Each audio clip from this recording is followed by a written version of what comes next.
Our next set of advanced integration techniques include partial fractions. Specifically, it is called partial fraction decomposition.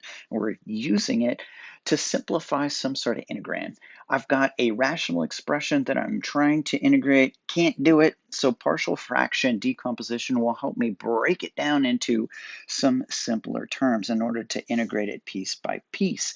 Our second objective here, we're going to also simplify our integrand by this time completing the square. Both of these have to do with rational functions that we're trying to integrate. So here, let's take a look at our warm-up exercises. We got two of them. Give us a sneak peek of intern, both objective 1 and objective 2. So this first one have a very, very simple algebra 2 type of problem where we are subtracting two rational expressions. Okay, and then the second one, you can see that we have a quadratic equation, and we are going to rewrite it in what is called vertex form, that HK, that is the vertex. And we do that, do you remember? We do that by completing the square. Okay, let's take a look at each one of these in turn. Starting with this first warm-up exercise, I have two fractions that I'm going to subtract. If I'm going to subtract fractions, I need to have a common denominator. And since these two denominators are completely different, the common denominator is just simply going to be the product of those two things, right?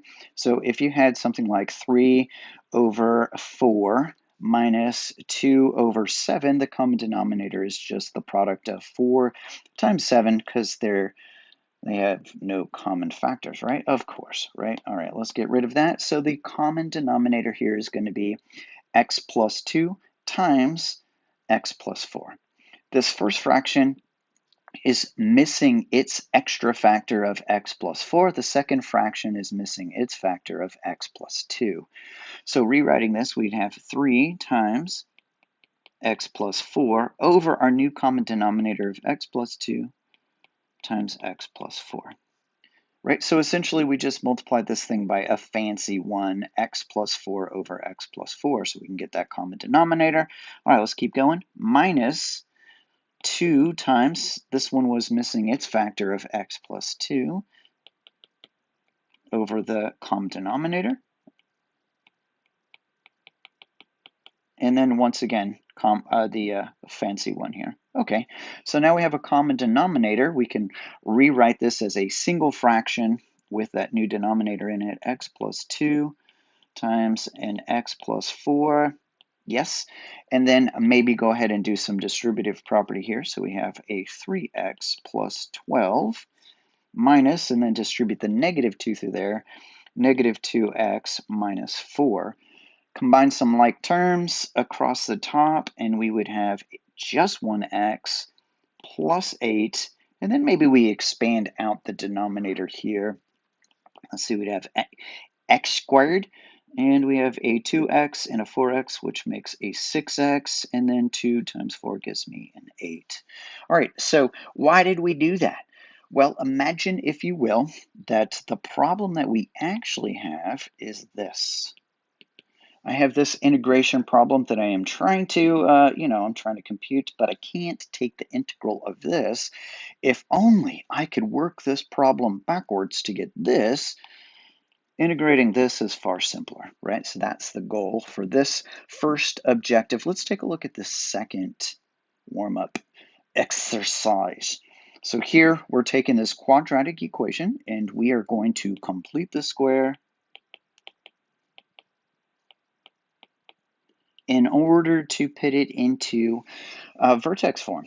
Okay, now when you learn to complete the square, originally in Algebra 1, but of course you completely blocked it out and then learned it fresh for the very first time in Algebra 2, there's really two different ways that we completed the square.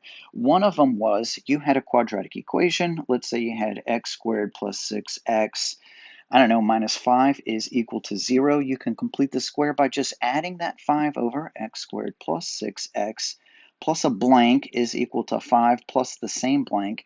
And what you're trying to do is you're trying to add the same number to both sides in order to make this a perfect square on this side. Okay, right? So in this case, it would have been half of the 6 is 3. 3 squared is 9. You'd add 9 to both sides, right? Okay. However, when you have a function, we don't want to add something to both sides of the equation. We want to keep everything on one side. So rather than using the addition property of equality, which is essentially what we did right here, which allowed us to add 9 to both sides and still keep the equation balanced, we're going to be adding a fancy 0. Whatever we add over here inside of the parentheses, we're going to subtract it on the outside of the parentheses so that it stays balanced, right? Okay, so that's what we want to do for this particular technique. All right, let's get rid of all of this stuff. I don't need it. So let's write our equation down. And now bear in mind that whenever you complete the square, you're only completing the square on the variable parts here. This plus 3, we're just going to cram it over to the side, just shift it over to the side just a little bit. So we'd have 3x squared plus 3x, and then you skip some little space or whatever, and you have your plus 3. Okay, so just completing the square on this. When you complete the square, your leading coefficient has to be a 1, and it's not right now, it's a 3. So you have to factor the 3 out of both of these terms. So far we've got 3 parentheses x squared plus x, and then we're going to complete the square by adding something to this. Whatever we add there, we need to subtract it on the outside so it stays balanced, and then plus 3. So here's our fancy 0. Whatever we add here, we're going to subtract there. Right? Okay, this is easy. So remember that what I do is I take half of that middle term. So it's a 1, take half of it, it is 1/2. And now I square that and I get 1/4, and that's exactly what I add right here. But I do not subtract 1/4. The reason why I don't subtract 1/4 is because I did not actually add 1/4. I added 3 times 1/4, or 3/4. So I need to come back over here and subtract 3/4 and not 1/4 in order to keep it balanced, right? Okay. So inside of the parentheses here, I've got, well, I'm able to actually complete that as a square now. I can factor that as the square of a binomial, which is x plus 1/2 quantity squared. And then here on the outside, maybe I get a common denominator between the 3/4 and the 3. That's going to be a 12/4. Adding that with the negative 3/4 gives me a positive 9/4. Okay, all right, so then we have the vertex form where our vertex of our parabola, if we needed it, is actually negative 1/2, liar, comma, 9/4, right?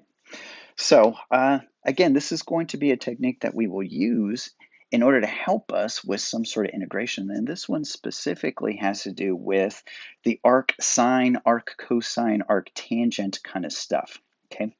All right. So that brings us then to our lovely first objective, which we're going to tackle in the next video, which is all about partial fraction decomposition.